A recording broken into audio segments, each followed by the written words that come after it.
अब इस वीडियो में हमें सीड डॉर्मेंसी के एडवांटेजेस और डिसएडवांटेजेस उदाहरण के साथ में स्टडी करने हैं। तो पहले हम देखेंगे एडवांटेजेस ऑफ सीड डॉर्मेंसी। अब मान लीजिए कि एडवर्स क्लाइमेटिक कंडीशंस आ गई, मानिए सूखा पड़ गया, तो जितने भी झाड़ है पौधे हैं वो सब सूख कर मर जाएंगे। और अगर सीड में डॉर्मेंसी नहीं होती तो वो पहले जो फेवरेबल कंडीशंस थी उसमें जर्मिनेट होकर पौधे या फिर प्लांट्स बन गए होते और वो इस एडवर्स क्लाइमेटिक कंडीशंस में मर गए होते। इस तरह से पूरी की पूरी स्पेशीज एक्सटिंक्ट हो गई होती। लेकिन उस सीड के अंदर डॉर्मेंसी है, इसलिए वो जर्मिनेट नहीं हुए और बचे रहे सूखे में भी। सो इस तरह से seed dormancy proved to be the means of survival in the adverse conditions. अब मानिए आपने खेती की है और उसके अंदर आपने मूंग बीन या फिर उड़द बीन लगाई है या फिर ज्वारी लगाई है और वो मैच्योर हो गई है, हार्वेस्टिंग के करीब आ गई है, लेकिन बरसात आ गई, बारिश हो गई, तो बारिश का पानी उन फलियों के अंदर चला गया या फिर ज्वारी के कॉप के ऊपर गिर गया और वो जो सीड है वहीं पर जर्मिनेट हो गए, यानी कि ये हो गया pre harvest germination of the seed. तो इस तरह से तो आपका नुकसान हो गया। लेकिन अगर सीड के अंदर डॉर्मेंसी है तो वो इस तरह से जर्मिनेट नहीं करेगा और डॉर्मेंसी की वजह से आपका जो प्री हार्वेस्ट जर्मिनेशन की वजह से होने वाला लॉस है वो नहीं होगा। अब हम खेती में जो भी अन्न उगाते हैं उसका जो बीज होता है उसी को स्टोर करके रखते हैं और अगली साल या अगली बार फिर से उसे ही सीड के तौर पे यूज़ करते हैं। तो इस स्टोरेज के दौरान हमें ध्यान में रखना है कि उस सीड की वायबिलिटी भी कम ना हो।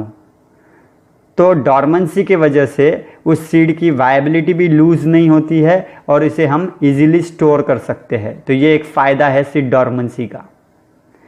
बहुत से क्रॉप ऐसे हैं कि जिसे हमें स्टोर करके रखना होता है और बाद में फिर जब दाम मिलते हैं, उसके अच्छे भाव मिलते हैं, तब हम उसे बेचते हैं।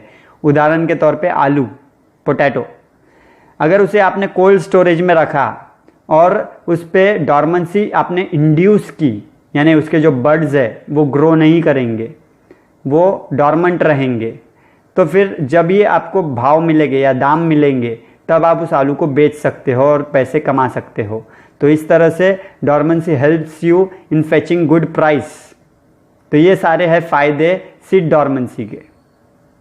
अब हमें देखना है कि सीड डॉर्मेंसी के नुकसान क्या है। अब मानिए आपने कोई क्रॉप उगाया, उसका जो बीज है वो आपने हार्वेस्ट कर लिया और आपको तुरंत वही बीज यूज़ करना है फिर से उसी क्रॉप को उगाने के लिए, पर क्योंकि उस सीड में डॉर्मेंसी है तो आप उस सीड को यूज़ ही नहीं कर पाओगे। तो आप फिर से वो क्रॉप को उसी बीज को यूज़ करके नहीं उगा पाओगे। और अगर आपने उस सीड को यूज़ कर भी लिया तो उसमें बहुत जर्मिनेशन पुअर रहेगा।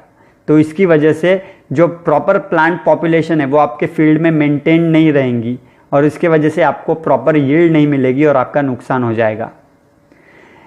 सीड्स के अंदर डॉर्मेंसी होती है, इस वजह से आपको इंटरमिटेंट जर्मिनेशन देखने को मिलता है, यानी कि कुछ सीड्स अभी जर्मिनेट होते हैं, कुछ डॉर्मेंट होते हैं और बाद में फिर डॉर्मेंसी ख़त्म होने के बाद जर्मिनेट होते हैं।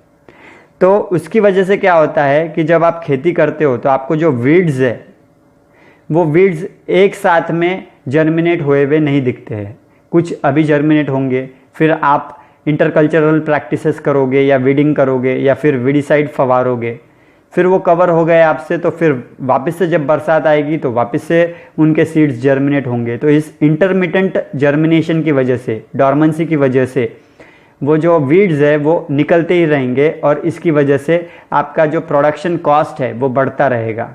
तो ये नुकसान है डॉर्मेंसी का कि जो वीड के सीड्स है वो एक साथ में जर्मिनेट नहीं हो पाते और आप पूरों को एक साथ में कंट्रोल नहीं कर पाते। So this was all about seed dormancy. In 4 videos में हमने डॉर्मेंसी टॉपिक को पूरी तरह से कवर करने की कोशिश की।